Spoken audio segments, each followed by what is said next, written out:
సద్గురుడుండే మరుగు.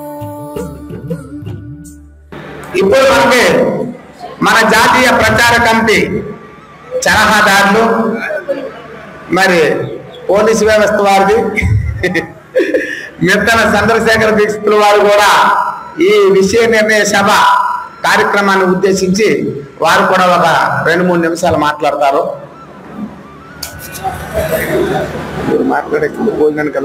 జై బలో సద్గురు ప్రభు మహారాజుకి, శివరామదీక్ష సద్గురు ప్రభు మహారాజుకి, బృహద్వాదిష్ట సిద్ధాంతమునకు, అచల ఋషులకు, సొగురు నిశ్చలా మెత్తా లక్ష్మణ సద్గురు ప్రభు మహారాజుకి. ఈరోజు అచల పరిపూర్ణ నిర్భయానంద మోహన్ రెడ్డి స్వామివారి ఆధ్వర్యంలో మన ఆంధ్ర రాష్ట్ర ప్రచార కమిటీ ప్రధాన కార్యదర్శి, అఖిల భారత అచల బోధ పరిపూర్ణ ప్రచార కమిటీ జాతీయ సలహా అధ్యక్షుడా ప్రధాన కార్యదర్శి, రాష్ట్ర ప్రధాన కార్యదర్శి అయినటువంటి అచల పరిపూర్ణ నిర్భయానంద మోహన్ రెడ్డి స్వామివార్లు ఈరోజు తిరుపతి పట్టణంలో వేదాంతాతీత అత్యంత విలక్షణమైన అచల పరిపూర్ణ మహాసభను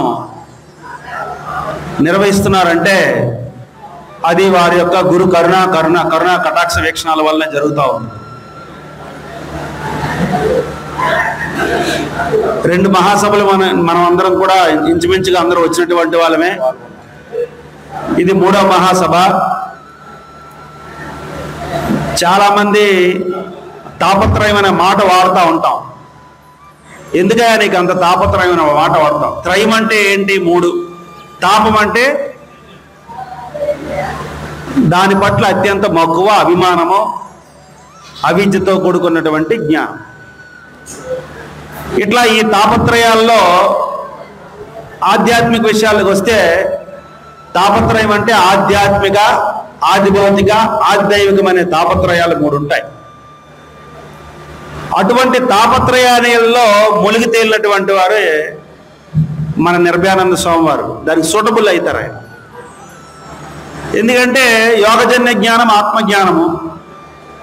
అటువంటి యోగజన్య జ్ఞానాన్ని తెలుసుకునే ఆయన ఇందులోకి ప్రవేశించారు. వస్తుజన్య జ్ఞానం ఆత్మజ్ఞానము. అటువంటి ఆత్మజ్ఞానాన్ని కూడా తెలుసుకునే పరిపూర్ణ మార్గంలోకి ప్రవేశించారు.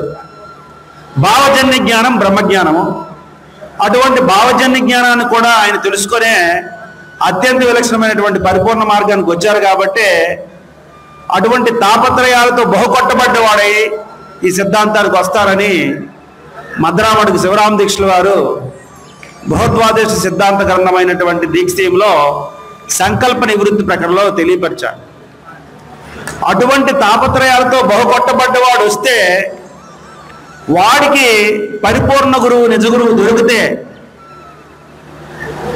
అప్పుడు ఆయనకి ఏదైతే నిర్ణయం చేసుకున్నటువంటి విషయాలు ఉన్నాయో అప్పుడు అన్నిటినీ కూడా నిర్ణయం నాస్తి సర్వదా అనేక ముందుకు బయలుదేరుతాడు.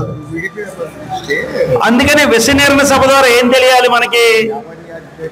ఏదైతే మనం జ్ఞాన మార్గంలో, భక్తి మార్గంలో, యోగ మార్గంలో, వైరాగ్య మార్గంలో ప్రవేశించినప్పుడు మనకు ఒక నిర్ణయం అంటూ ఉంటుంది.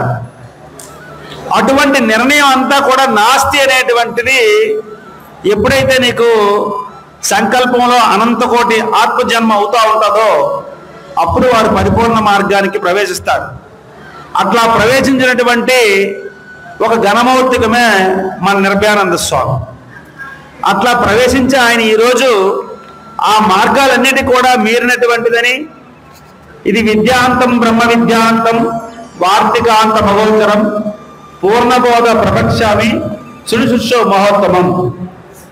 ఇది విద్యలన్నింటినీ మీరినటువంటి మార్గం అని తెలిసే ఆయన ఆ మార్గాల్లో ఈ మార్గాలు పెట్టకుండా, ఈ మార్గం తలకిందుల మార్గం అయినప్పటికీ కూడా దీక్షవారు రాశారు ఆ మార్గాల్లో ఈ మార్గాలు ఇప్పుడు చెప్పకూడదని. ఆ మార్గాల్లో ఉన్నటువంటి వారికి ఈ మార్గాలు చెప్పలేకే ఈ మార్గం ద్వారా ఉన్నటువంటి వారికి భ్రాంతిరహితం చేయాలని ఆయన ఎన్నోసార్లు మీకు మైక్ తీసుకొని మాట్లాడుతున్నారు. చూడండి, పదే పదే ఆయన మనకందరికి ఏం చెప్తా ఉన్నారు? ఎంతో కొంతమంది భ్రాంతిరహితులు అవుతారు కదా ఇక్కడ వచ్చినటువంటి పెద్దలు చెప్పిన మాటలతో. ఎందుకు వచ్చాం ఇక్కడ తిరుపతికి? ఉద్యోగం ఇచ్చే ఉన్నటువంటి వాళ్ళని సెలవులన్నీ పెట్టుకొని ఎన్నో అబద్ధాలు చెప్పి అనేక రకాలైనటువంటి మాటలు చెప్పి ఘనమైనటువంటి ఈ సభకి బయలుదేరి వచ్చాం. మనకున్నటువంటి అనేకమైనటువంటి వ్యయప్రయాసాలన్నింటినీ ఓర్చి ఇక్కడికి వచ్చాం. దేనికి వచ్చాం?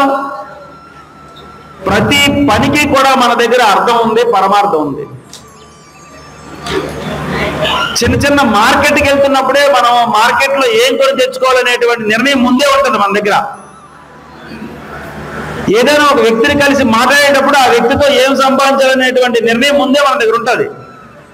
అట్లాంటిది ఈరోజు అచల పరిపూర్ణ మహాసభకు వచ్చాము అంటే కనుక ఖచ్చితంగా భ్రాంతిజన్య జ్ఞానాన్ని నిర్మూలమేతగా చేసుకొని పోవాల్సిన ఆవశ్యకత ఉందని, ఇటువంటి మహాసభలు నిర్వహించాలనేటువంటి గొప్ప సంకల్పం కలిగినటువంటి నిర్భయానంద స్వామి వారికి ఆ నిజగురు కరుణా కటాక్ష వీక్షణలు ఎప్పుడూ ఉండాలని ఆయనకి ద్వాదశ వందనాలు తెలియపరుస్తూ, ఈ యొక్క అవకాశాన్ని కల్పించినటువంటి పెద్దలందరికీ కూడా ద్వాదశ వందనాలు తెలియపరుస్తూ, జై బలో సద్గురు మహారాజుకి, శివరాత్రి సద్గురు మహారాజుకి.